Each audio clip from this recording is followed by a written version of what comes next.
Howdy folks, I'm Chris Shank. This June, I closed 2 United Wholesale VA one-time close loans, and I'm so stoked on this loan type that I want to share what I know in the hopes that y'all can make some lives better using this info.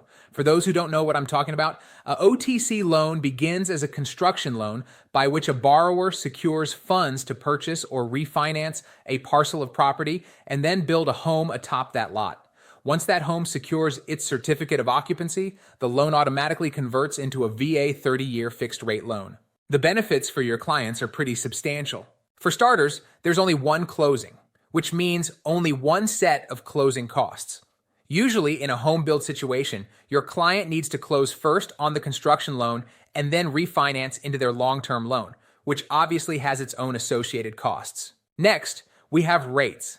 I've seen rates for residential building loans run anywhere between 8% and 13%. On my 2 most recent OTC loans with UWM, the rates were 8.49% and 8.35% respectively. Upon completion of the home, if the average market rate is lower than the rate the construction phase is locked in at, the rate on the 30-year fixed loan floats down to that average rate plus 0.125%. I started the build on my own house in 2021 using a traditional builder finance method. When my build started, rates were in the 2s. When my home was completed in late 2022 and I was able to finance my purchase, my rate had jumped to 5.5%, which increased my payments by over 50%. With OTC loans, even if the rates jump into the double digits, my clients are locked into the mid-8s, which is some serious security in itself. An extra interesting benefit is the ability to piggyback the VA loan's $0 down benefit with creative financing options to make it such that your clients can, in fact, come to the table with $0 out of pocket, but we'll get into that later. This is going to be a bit of a deep dive. My intent with this video is to share my experiences and highlight some of the landmines that my team and I tripped on to ensure that, should you want to offer this fantastic loan option to your clients, y'all have an easier going of it than I have. I also want to highlight up front that I've only run loans through UWM so far in my career, so this video will focus on them as the lender. There are a few different OTC lenders out there, but I chose UWM for 3 reasons. First, UWM had the best rates on my files compared to their competitors. Second, as of Q1 and Q2 of 2025, several companies that offered OTC loans were not offering these loans on stick-built structures, of which both my files were. Third, and certainly not least, UWM does have a very user-friendly system by which both loan officers and processors can act on the file. In both of my recent loans, I had to get very involved with UWM and their third-party risk management company, and I am quite thankful that I didn't have to fight technology at the same time. Now, I hope you've brought a notepad, because here we go. The first obstacle you'll encounter when advocating for a VA OTC loan is, like most things VA lending, there's not a lot of info readily available to the public. This is problematic because anytime someone comes to the table with the gift of knowledge, there's bound to be some skepticism. I mean, if you think about it, it does kind of sound too good to be true. $0 down, potentially no money out of pocket, pick your land and build upon it. Very few people know about this loan, so as loan officers, we're obviously selling some snake oil, right? Heck, in early February, I pre-approved a client for a $400,000 VA OTC. Normal VA rates were sitting in the mid to upper 6s, but when this guy saw that the rate on the OTC I quoted him was in the 8s, he straight up accused me of trying to commit fraud and cussed me up one side and down the other. This lack of understanding isn't limited to your potential clients, though. In fact, very few realtors that I've spoken with even know that building a home is even a possibility for their clients. That's just fine, though, because you're an awesome loan officer, so you sit that realtor down over a cup of coffee and geek out about this loan. Everything seems to be going well, but as you keep talking, you watch as the realtor's smile slowly slides off their face. What went wrong? In my experience, realtor objections stem from that same lack of knowledge over the product, but focused on the areas that realtors, or really all entrepreneurs, value: time and money. Let's attack that in order. My first VA OTC loan experience began in November of 2024 and closed in June of 2025. During that time, the realtor not only had to do their standard realtor duties of finding properties, drafting contracts, and the like, but they also took an active role with interfacing with the builder and managing their clients' stress levels as the process went longer than anticipated. OTC loans are not by any means quick processes. In fact, I caution all my clients that the process from start to finish will take at least 3 months. A OTC loan is a time commitment for the buyer and their realtor. Unfortunately, there's not much that can be done to save the realtor's time, save for the loan officer doing their regular duties of keeping as much off that realtor's plate as possible. The next objection that I encountered from realtors was that selling land simply wasn't worth the hassle for the payout. Now, this one I understood. If you're a realtor and you know that you're going to earn 3% of the purchase price, would you rather sell a $100,000 lot or a $400,000 house? Luckily, I didn't have to come up with a solution for this one, as my first OTC realtor had quite the fix. He simply ensured that his buyer's representation agreement had a clause that said that if he was involved in a transaction that would lead to his clients building their home, then his commission would be 3% of the total project's price rather than the land purchase transaction. Just like that, he went from earning $4,000 to a little over $20,000. Okay, now that we've convinced our potential clients and realtor partners that we are not selling snake oil, everything is a walk in the park, right? Well, if it was, this video would be a lot shorter than it is. One of the things that all involved parties, and I'm including loan officers too, seem to underestimate is the complexity of OTC loans. Your average VA OTC is going to have 11 participating parties: you, your processor, your client's realtor, the seller's realtor, UWM, Granite Risk Management, the builder, the transaction's title company, and Granite's title company. In order for the loan to close, all parties must exist in harmony. I'll be the first person to tell you this. Herding this many cats is not for the faint of heart. In addition to having double the number of transaction participants, there are some challenges inherent to a VA OTC loan that are going to catch you off guard. Coincidentally, these challenges comprise the remaining list of obstacles that you, dear loan officer, will face when working with these kinds of loans. Seriously, take notes. Rates. OTC loans are a hybrid between a construction loan and a 30-year fixed. As we've already discussed, when the loan converts into the 30-year fixed, if the rates are lower than the rate on the construction component of the loan, then the rate will drop. That said, the loan will close at the rate of the construction component of the loan. Usually, construction rates are 2 to 3% higher than the current market average for VA loans. This means that on all of your quotes, your loan estimates, your closing disclosures, literally all of your documents, your clients will be securing a VA loan that is 2 to 3% higher than the current market average, despite the fact that the rate can float down at home completion. Because UWM cannot guarantee the rates at that time, your loan will be underwritten as if the 30-year component has the same rate as the construction loan. To date, every single one of my OTC closings has involved one of my buyers taking a peek at that amortization table and making a nervous comment about either hoping for rates to be better in the future or a dark joke about signing their lives away. Now, it is possible for your clients to use discount points to buy down the construction component of their loan. Personally, I cannot advise this, as I can all but guarantee that the money they'd save during the construction phase will pale in comparison to the amount of money they'll need to buy down the rate in the first place. Additionally, the points they use to buy down the construction phase do not transfer to the 30-year fixed conversion, which means that if your clients drop $10,000 to knock 0.5% off their construction rate, their rate will float down to the exact same spot it would have had they saved their money in the first place. Timelines. Of the 2 OTC loans that I closed this June, one began the OTC process in November of last year, and the other began in March. At a minimum, expect 45 days of underwriting and Granite approvals. Big note here. This 45-day timer assumes that the builder has already provided you with everything that you will need to get their company and the project approved. Additionally, this timer also assumes that your client has already been pre-approved and given you all the docs you'll need to ensure a timely underwriting process with them. Before this point, most builders want 6 to 8 weeks to ensure their onboarding processes are complete, which includes client interviews, finalizing plans, drawing up budgets and part lists, etc. At a minimum, I caution clients to expect the process to take no less than 90 days, but it can stretch significantly longer. Granite Risk Management. I've mentioned these folks before, so I think it's about time that I explain who they are and how they fit into the OTC process. Granite is UWM's project and contractor vetting partner. It's their job to ensure that UWM's investment is safeguarded by conducting a thorough investigation into the builder to ensure that the builder meets UWM's standards, as well as digging through the project's plans and budget to ensure that the project is not only viable, but actually makes sense for the money involved. In every OTC that I've run through UWM, Granite's deliverables were the last conditions needed to clear before UWM would approve my loans. Now, I'm going to say this nicely. Granite is diligent in their work. They do not rush. From what I've experienced, Granite's processes can take anywhere between 3 and 6 weeks. My processors kick all the butt, which means that it's rare for me to have to directly get involved in the underwriting of my loans. That said, over 90% of my involvement with my OTCs involves interfacing directly with Granite to get the approval process pushed through.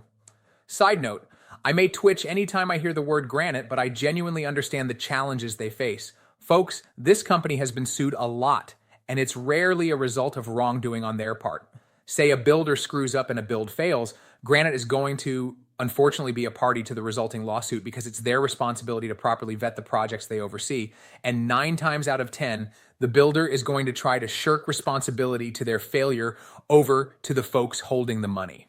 Anyway, moving on. Interest-only budget considerations. Please take note here because these next 2 hurdles have the greatest potential to sink your OTC, or at the very least, upset both your client and your client's builder. The VA does not allow borrowers to pay interest-only payments on their loans. Construction loans, however, are exclusively interest-only loans. OTC loan providers work around this by financing what would be those interest-only payments into the final permanent loan. This means that every VA OTC budget must have a portion set aside to simply account for the interest that will accumulate during the building period. Thankfully, UWM has a calculator to determine the proper size of this section of the budget. It is very likely that your builder will not account for this off the get-go, so you will need to ensure clear communication to keep the project within budget. Here's an example. Let's say that your client is purchasing themselves a lot worth $150,000 and plans to build atop that lot a house that will cost $450,000, and the whole project will be completed in 8 months. At an 8.5% interest rate, UWM is going to require an interest reserve of just over $20,000. This means that the total amount of their loan just jumped from $600,000 up to $620,000. If these clients were already at their max financing amount with that $600,000 mark, they're going to not be too happy when you let them know that they're going to have to fund the difference imposed by that interest reserve out of pocket. Trust me, this is a landmine that you only really need to step on once to learn that a little proactivity can be a good thing. I'll go a bit into my landmine avoidance process in a little bit. In my experience, most builders already work in a certain amount of buffer into their budgets to account for wastage. One method that I employ to keep from having to add to the project's budget is to simply explain the contingency reserve's purpose to the builder, and rather than have them build in a contingency buffer into each of their line items, simply have them account for that reserve as its own entity. Contingency reserves and miscellaneous budget items. As far as I know, no home has ever been built without at least one mistake. Now, as my old drill instructor was fond of saying, mistakes can be costly. The VA knows this, UWM knows this, and Granite knows this. This is why UWM's OTC project budgets must include a contingency reserve equal to 5% of the total project budget. This contingency reserve is simply there to ensure that, should something unexpected and expensive pop up during the building process, the builder will have a pool of cash readily available to correct that error before putting the stops on the project and hammering the client for more money. Okay, pause. I can already hear the protests coming from half of you. That $450,000 build from earlier, that translates to a contingency reserve of over $22,000 that has to be added to the budget. Well, I actually have some good news for you on this front. In my experience, most builders already work in a certain amount of buffer into their budgets to account for wastage. One method that I employ to keep from having to add to the project's budget is to simply explain the contingency reserve's purpose to the builder, and rather than have them build in a contingency buffer into each of their line items, simply have them account for that reserve as its own entity. Example time, $450,000 build. After talking to the builder, I learned that they essentially upcharge labor and materials on each line item by 8% to account for wastage, which amounts to $36,000. For the budget that is ultimately submitted to Granite, rather than hitting each line item with a 1.08 multiplier, they accurately represent the cost of each component, but set aside a budget item named contingency reserve and value it at $36,000. By structuring things this way, we can satisfy UWM and Granite's requirement to have a 5% contingency buffer without increasing the budget of the build. Additionally, because this contingency reserve is easily accessible to the builder, there's no decrease in the amount of money they'll receive for actually building the property in the first place. Granite also requires a few smaller items to be included in the budget, such as draw fees, local inspection fees, and builder's insurance. These are enumerated on UWM's source and the OTC calculator that UWM provides, so I won't touch on them here. Now, I did promise earlier that I'd talk about how I navigate this particular minefield when working with OTC clients. For the sake of this example, let's say that my client can qualify for a $600,000 finance. Right off the bat, I'll inform them that if their goal is to come to the table with no money out of pocket, we have to ensure that the project's budget has enough buffer to account for all the fees, costs, and contingencies required to protect against the unknown while building a house from scratch. Once I have an idea as to how much they're looking to spend on the land component of the loan, I'll go into my UWM calculator and determine what the interest reserves and other construction fees will likely amount to. Then, I'll use some reverse math to determine how much of a contingency reserve is likely to be required on the project in the event that the builder is not willing to work with our earlier solution. Let's walk through this together. $600,000 maximum finance. Let's say that my clients want to spend $150,000 on a lot. Bet. We've now got $450,000 to play with. Using UWM's calculator, I determined that a build that takes 11 months, which just so happens to be UWM's maximum tolerance, will require $30,000 of interest set aside. That, subtracted from our running balance, gives us $420,000 to play with. For our contingency reserve, 5% of $420,000 is $21,000, which, subtracted from our running balance, leaves us at $399,000. Spitballing $4,000 for draw fees, inspection fees, and insurance gets us at $395,000. Now, totally honest, I'm not expecting there to literally be $55,000 worth of fees and reserves on a $395,000 build. However, when I talk to my client and his builder, I'm going to ensure that they understand that the target number to hit is $395,000. I do this for two reasons. First, by establishing a target budget that has been estimated low, I can greatly reduce the chances of project creep, adding enough to that final budget that my client will be required to come to the table with cash to close. As anyone who has built a house can attest, project creep is almost a certainty once your client and their builder start talking. Spray foam insulation, a parking pad, built-in shelving units, expanded crawl spaces, and basements.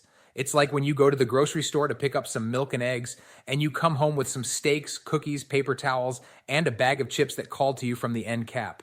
The second reason is simply proper salesmanship. I'd rather be the guy who gets to share some good news rather than bad news. Hey client, so your builder rocks, and they're going to work that contingency reserve into your budget. So now you've got an extra $20,000 to play with when it comes to having him customize your home. So, hey client, yeah, so it turns out that the budget isn't as tight as we need it to be.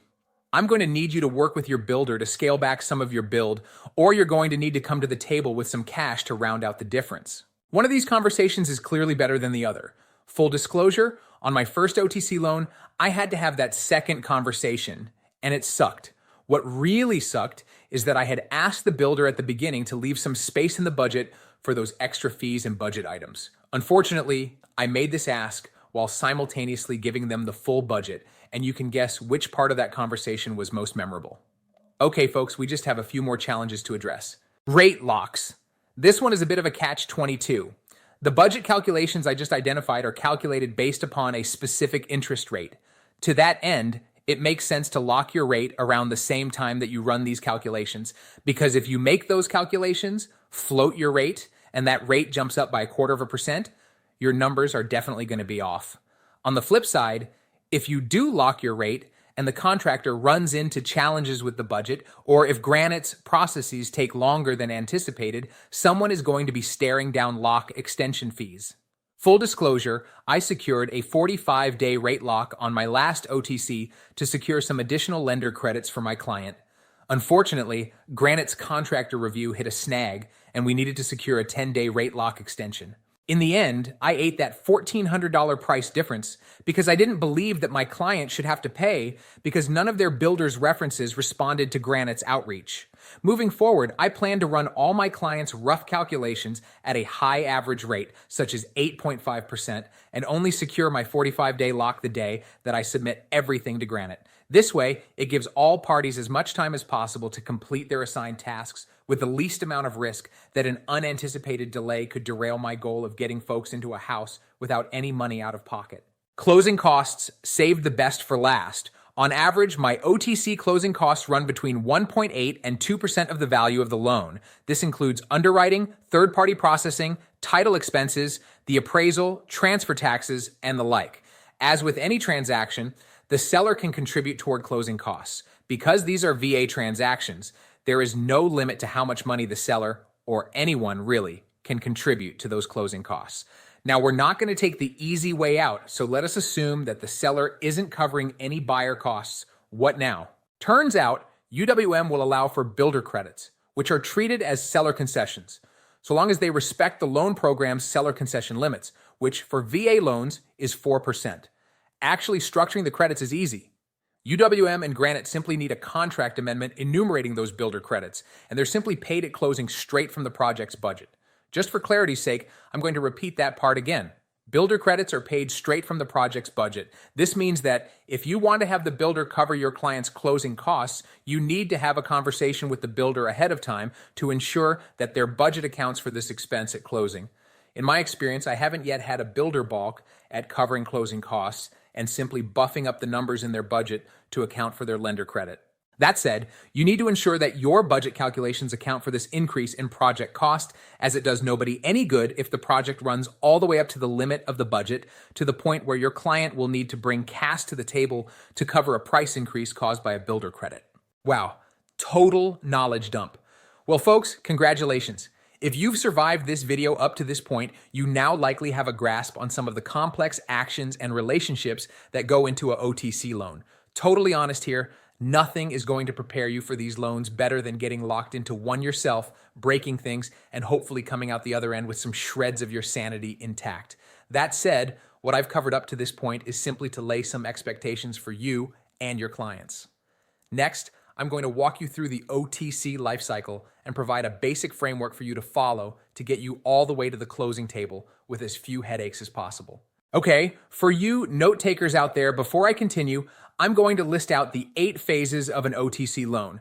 I'll go over them in detail later on in this video. For those audio folks out there, the phases in order are pre-OTC, onboarding, site selection, plan finalization and consolidation, underwriting, approvals and final underwriting, closings and afterwards, and of course, repeat. Phase 1, pre-OTC. This phase is characterized simply by your lack of a client. In this phase, you'll be spending all your time educating potential clients and realtor partners about the opportunities presented by this awesome loan type. I would heavily recommend reading through the source and familiarizing yourself with the ins and outs of OTC loans.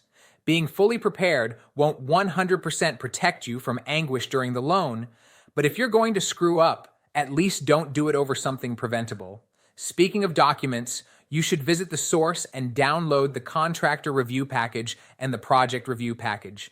Both of these forms will need to be filled out in their entirety before Granite will approve them, so you might as well have them handy. There are no formal deliverables during this phase. Phase 2, onboarding. Congratulations. You found someone who wants to complicate your life with what is likely to be the most complex residential loan you've ever worked on.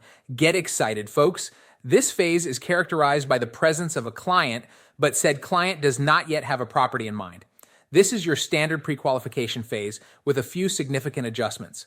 First, you're going to need to qualify them based off UWM's OTC construction rates, which will necessitate you actually poking UWM to see what said rates are currently sitting at. For the last half year, I've been qualifying my clients based on an 8.5% rate, but that can easily change with a poorly timed tweet or a foreign despot getting tired of seeing memes made out of him, so he decides to spice up 2025's apocalypse bingo with nuclear weapons. Oh yeah, fun fact. It turns out that LendingPad doesn't always like OTC loans, so while you'll likely onboard your client with LP, you're probably going to need to use UWM's systems to pass them through AUS. During the onboarding phase, I like to remind my client and their realtor of the involved nature of this process and address the preventative budget solutions that we discussed previously. During this phase, my clients usually don't have a builder picked out. This isn't a bad thing because the builder really can't quote much without the land. Still, by this point in the process, I advise my clients to start vetting builders so that we don't get too much further in the process chain without knowing who we're going to be working alongside. Your client's pre-approval is the only formal deliverable expected of this phase. You'll know you're ready to move to the next phase when your client can demonstrate basic understanding of the OTC loan and have a rough idea as to their budget. Depending on your client and their realtor, you could be in this phase anywhere from a few days to several months. Phase 3, site selection. Your clients found where they want to build. This phase is characterized by the negotiations between your client and the sellers of their property and the purchase contract that will come from those negotiations. The buyer's agent will be doing the brunt of the work during this phase, but it's still equally important that you provide helpful input to ensure that the purchase contract is structured beneficially for your buyer. For starters, unless your client was extra active with their builder during the last phase, it's likely going to be a couple of months before the builder produces sufficient documentation for you to take this loan up to UWM and grant it. Because of that, it's important that the buyer's agent include provisions to protect your client's interests for what could be a long haul. As identified before, the underwriting and granted approval process regularly takes around 45 days. So if you play things cautiously and give your client and their builder 45 days to decide what house to build and how much it will cost, your buyer's agent needs to plan on pushing closing out by at least 90 days. Also, as this is technically a purchase transaction, your buyer's agent is encouraged to do what they can to squeeze seller-paid closing costs into the deal, as every dollar that the builder doesn't need to offer as a credit is another dollar that the client can utilize to build their dream home better. This is doubly important if the buyer's agent wants to charge a fee based upon the full value of the home rather than a percentage of the purchase price. The most important deliverable during this phase is the purchase contract, but you'll get serious bonus points if you get the contractor to fill out Granite's contractor approval package. This phase usually goes by quickly, so keep in close contact with your client and their realtor to ensure that you're kept in the loop. Phase 4, plan finalization and consolidation. With the site picked out, your client will now be working with their builder to decide what's going to be built, how it will be built, and how expensive such a build will be. At the end of this phase, you will need that contractor review package and project review package fully filled out along with all plans pertaining to the build. This phase is always a pain in the butt because it's your job to take the excited puppies that are your builder and your client and ensure that they don't crap all over the nice and tidy process you've maintained up to this point. Look, I've been there. You know in your heart that your budget is a very fixed price, but the builder said something about spray foam insulation saving hundreds of dollars per month in energy savings. And before you know it, he's upped the budget by 10 grand because savings. On the other side of the table, you've got a builder who has likely done things their way for dozens of projects in the past and may even challenge you a bit about how your documents need to be filled out. Take it from me. The more attention to detail you are during this phase, the less you'll be punished during later phases where time is definitely of the essence. When I said earlier that every field in those contractor and project review packages needs to be filled out, I mean that literally. Believe me, you haven't experienced stress until you're a week from closing and a Granite rep tells you they can't approve the review package because a single darn field was left blank on page 4. Speaking of Granite, please take this phase to form a good relationship with your builder or your builder's admin. You may seem nitpicky now, but I guarantee you that you will have instances during the next phase where Granite or underwriting will get hung up on something. The more rapport you have with your builder's people, the less likely they are to avoid your call when you're calling frantically at 7 in the evening on a Friday to secure yet another contract addendum because your builder had the gall to put an appliance allowance in his contract without including a VA escape clause underneath. For all its complexity, this phase only has a few deliverables: your builder's fully completed contractor review package and your client's fully completed project review package will, with Granite's eventual blessing, turn into the Granite contractor and project approval packages. These are absolutely critical, as your loan cannot make it out of underwriting without UWM's receipt and acceptance of these documents. Expect this phase to take anywhere from a few weeks to a couple of months. Phase 5, underwriting. Prepare yourself. There is no such thing as a smooth OTC loan. This loan is characterized by both UWM and Granite reviewing your client's files and determining if they can be financed by a VA OTC loan. You will encounter roadblocks. Perhaps a fraction of your client's land is located within a floodplain. You may have to negotiate with underwriting to get a flood insurance condition waived. Maybe your builder included a deposit in the budget that they turned in. Granite is going to freak out over this, so you'll need to work with your builder to remove that line item and instead deduct the deposit amount from another item in the budget. Maybe your builder was the subject of a lawsuit a few years back. You're going to have to work with them to structure a letter of explanation to satisfy Granite's risk-averse approval requirements. Your processor is going to be your biggest asset during this process, as there will be dozens of conditions that need to be addressed during underwriting. Having someone there to handle the routine conditions of your loan while reserving the big ones for your attention is going to allow your loan to push forward while simultaneously allowing you to maintain the faintest hope of a work-life balance. Under no circumstances should you let your foot off the gas during this phase of the loan. Granite is good at what they do, but if I'm waiting on them to process my packages, I'm going to call them daily to verify that they aren't hung up on something and waiting for a response. I mentioned in the last phase that it's very important to have built some strong rapport with your client's builder, and that's doubly true with this phase. In my experience, I can almost guarantee that there will be some aspect of your client's builder's contract that needs adjusted to satisfy either Granite, UWM, or the VA. Luckily, these adjustments are usually as easy as drawing up a simple contract amendment, but even simple fixes have the potential to aggravate your business partners if you're not managing them properly.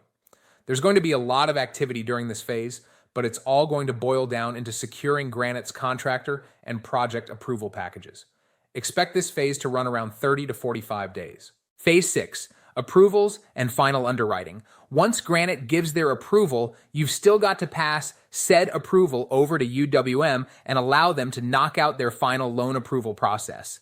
Luckily, UWM's underwriting is pretty on point, which means that you can expect processes similar to a standard VA loan. Once you secure your loan approval, all that remains is for your loan to balance with title and to schedule your closing.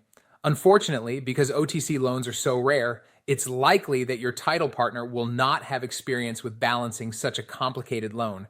In fact, for both of my June closings, my processor and I had to spend a few hours in conversation with title to ensure that the loan balanced properly. Thankfully, by this point, Granite has approved the project and UWM has approved the loan, so it's unlikely that your train will derail. Still, I recommend not resting on your laurels just yet, especially if your window to close your loan is coming up fast. The only deliverable that matters during this phase is that final balanced closing package. Once you have Granite's approval, this phase usually will last under 2 weeks. Phase 7, closing and afterwards. You know that scene at the end of every action movie where the hero is barely standing, yet emerges victorious over whatever evil he had just overcome? Well, chances are you won't look quite as badass as that, but you'll definitely have quite the experience to brag to your fellow loan officers about. Closings for OTC loans go pretty much like closings for every VA loan, except rather than your clients getting the keys to a new house, they get to watch you laugh maniacally as you pass the torch to the builder, for them to do the hard work from that point forward. Within a few days of closing, the builder will be contacted by Granite's title company to validate the routing information provided during the contractor review process. It will be through this second title company that the builder will secure the funds for the draws on this project, and it will be to Granite that the builder will need to prove that the build is progressing at an acceptable rate in order to secure those draws. Your client will also receive communication from Granite to establish a secure account through their portal so your client can have oversight over the funds that they secured with this loan. Phase 8, repeat. Congratulations, by this point, you've survived what has likely been the most complicated loan of your career. After taking a well-deserved recovery weekend, it's time to dive back in and see if you can't do it again. These loans actually get much easier with each experience, but the full extent of that ease depends on how effectively you can prepare for the next loan. For example, halfway through my last OTC loan, I noticed a few additional underwriting requirements for my client. When I pressed my underwriter for the reasoning behind this, she informed me that the VA had recently pushed out a few lender requirements for VA construction loans. Knowing this, I have incorporated these documents into my own document packages to be completed by the builder on the front end, rather than hectically halfway through the underwriting process. Well, folks, we've reached the end of my deep dive into my UWM VA OTC experiences, and I'm very thankful that you stayed with me throughout. If you haven't been able to tell, writing these loans are not the easiest way to feed your family. When a friend of mine asked me if I thought all this work was worth it, my answer was this: absolutely. You see, despite how challenging some of us thought our NMLS exam were, anyone can become a loan officer with enough free time on their hands. To me, what separates being a loan officer from being the loan officer is the willingness to go the extra 10 miles for your clients. As financial professionals, we are intimately familiar with the techniques that people use to enhance their futures through sound financial maneuvers. I personally believe it is our moral obligation to use the tools and techniques that we have at our disposal to help those around us achieve happiness and financial security. Concerning VA OTC loans, I can think of few better ways to assure a hero and their family the best chance of a happy and secure future than by literally helping them turn their dream future into a reality. This is Shank with Mortgage Advocacy. Thank you for learning with me.